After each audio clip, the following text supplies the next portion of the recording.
Pag-uusapan naman natin ngayon kung ano nga ba ang mga benepisyo na makukuha natin sa tubo o tinatawag na sugarcane.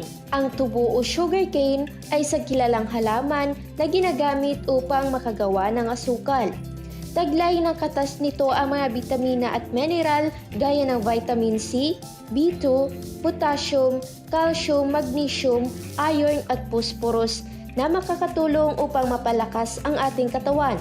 Ang pag-inom ng katas ng tubo ay mainam upang malunasan ang problema sa pag-ihi gaya ng urinary tract infection, UTI at pagkakaroon ng kidney stones. Ito rin ay mabisang gamot para sa paninilaw ng mata at balat dahil sa sakit na hepatitis at lunas sa taong may fatty liver disease. Taglay rin ng tubo ang flavonoid at phenolic compound at sucrose na mainam upang maiwasan ang pagkakaroon ng cancer at sakit sa puso. Mabisa rin bilang gamot sa ubo at sore throat at isa ring natural energy booster. Ang Dok Alternatibo ay may molasses na ang sangkap ay tubo o sugarcane.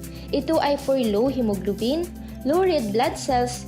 Inumin ito 1 tablespoon pure twice daily to prevent anemia, chronic kidney disease, leukemia, cirrhosis, blood cancer at hypothyroidism. Mabibili ang molasses sa Dok Alternatibo branches nationwide at mabibili din ito dito sa Panabo branch na matatagpuan sa Door 9, Sulagracia Building, 2nd floor, National Highway, Purok Atis, Barangay Santo Niño, Panabo City, Davao del Norte. Sa taas lang po yan ng Goldilocks PLDT.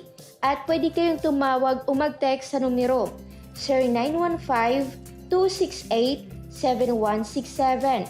Mula dito sa Panabo City, ito si Marilyn Inmasino para sa Dok Alternatibo Program.